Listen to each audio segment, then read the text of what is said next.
Әлемге ең мықты детективтерді сыйлаған әйел бір күні өзі із-түзсіз жоғалып кетті. 1926 жылы Агата Кристи үйінен шығып, қайта оралмады. Оның кітаптары әлемде 2 миллиардтан аса данамен сатылған. Ол Шекспир мен Библиядан кейінгі ең көп оқылатын автор. Өмірі жұмбаққа толы, өзі жазған детективтерден кем емес.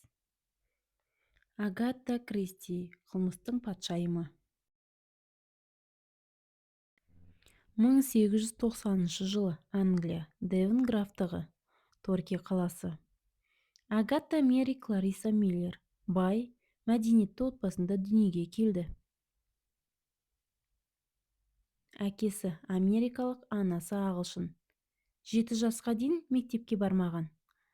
Анасы оның қиялын еркін дамыту үшін үйде тәрбиелеген. Агата 5 жасында оқып, 10 жасында алғашқы өлеңдерін жазды. Қиялы өте бай, елестету қабілеті күшті еді. Агата Кристидің алғашқы өлеңі 1905 жылдың 8 шілдесінде газет бетінде жарияланған. Арада 120 жыл өткен соң, бұл өлеңді Агата Кристидің шығармашылығын зерттеушілер Джеймс Причард пен Алан Бренталь Хукер қайта тауып, 2025 жылдың қазан айында өздерінің блогтарында жариялады. Ол алғашында медбике болып жұмыс істеді.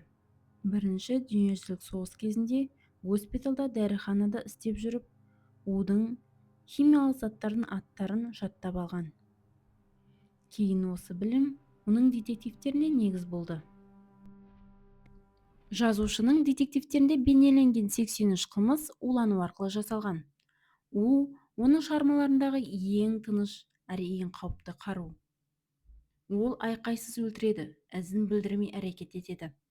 Кейіпкерлер бір сәт бұрын ғана тірі жүрсе, келесі сәтте тағдырлары үнсіз үзіледі.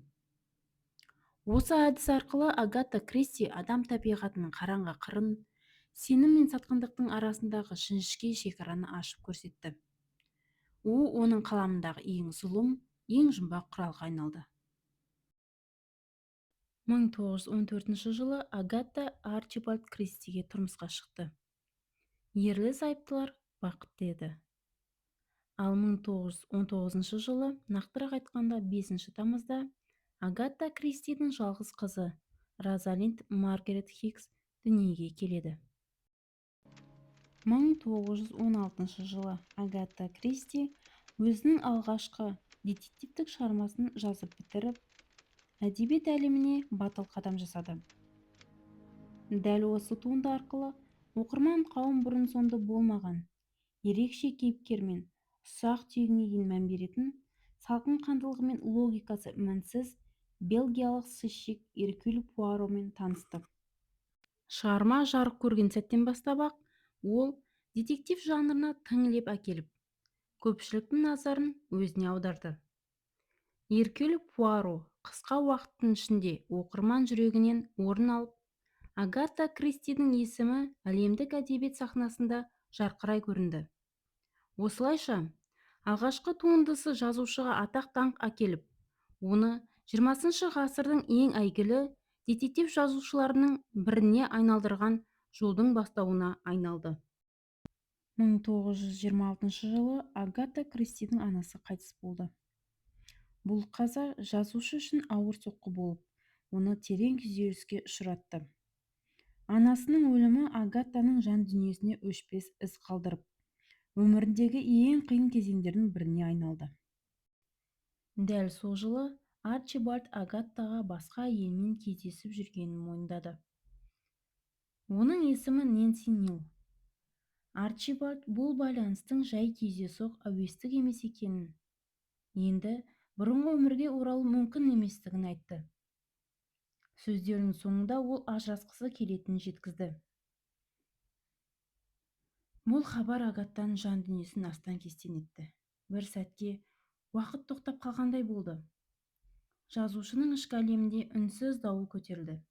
Сатқындық, күйзеліс, сағыныш пен жалғыздық бір сәтте тоғысты. Агата Кристидің құпия жоғалуы. Тарихтағы ең қызықты құпиялардың бірі. 1926 жылы желтоқсан айында атақты детектив жазушысы Англиядағы үйінен із-түзсіз жоғалып кеткен.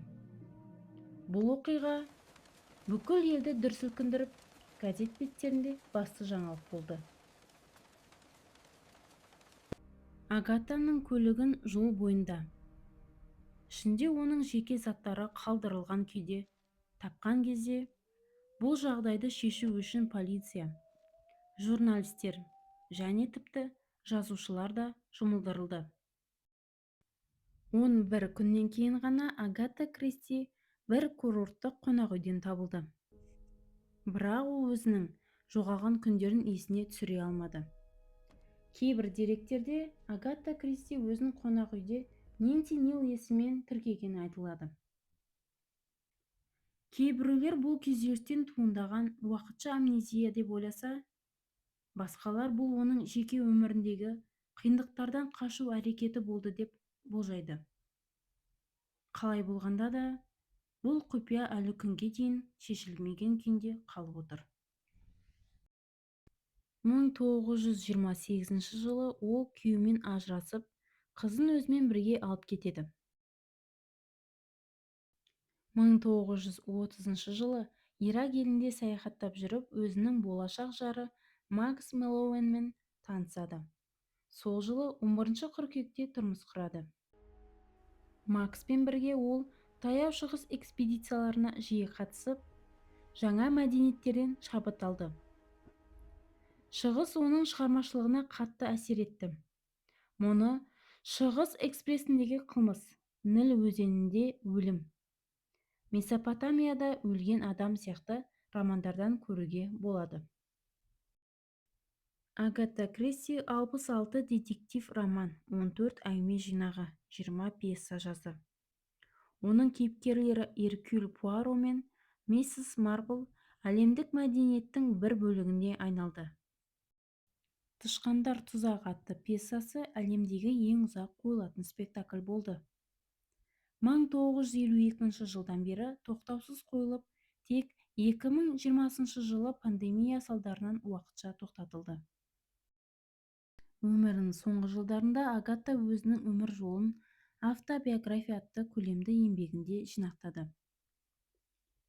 Онда ол балалық шағы, шығармашылық азабы, жоғалып кеткен күндері, шығыс сапарлары және махаббаты Макс жайлы шынайы жазған. Қартайған шағында да жазудан қол үзген жоқ. Ол өмір бойы тыныштықты, саяхаттауды, археологияны және кітап жазуды сүйді. 1976 жылы 12 қаңтарда Агата Кристи қайтыс болды. 85 жасында өмірден өтті.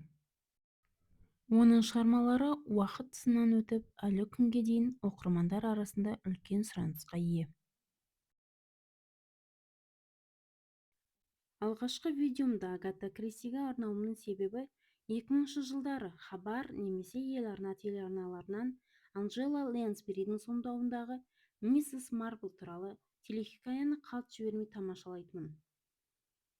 Сол туынды мені кітапқа деген қызығушылығымды оятып, көркем әдебиетке деген сүйіспеншілігімнің қалыптасуына үлкен әсер етті. Агата Кристи мені оқырман ретінде тәрбиелеген, қиялымды дамытқан жазушы. Агата Кристи ұяңда өзіне сенімсіз кішкентай қыз күйінен бастап, табандылығы мен талантының арқасында бүкіл әлемге танылған ұлы тұлға дәрежесіне көтерілді. Оның өмір жолы ішкі күмәнді жеңіп, рухани биікке ұмтылған адамның тағдыры.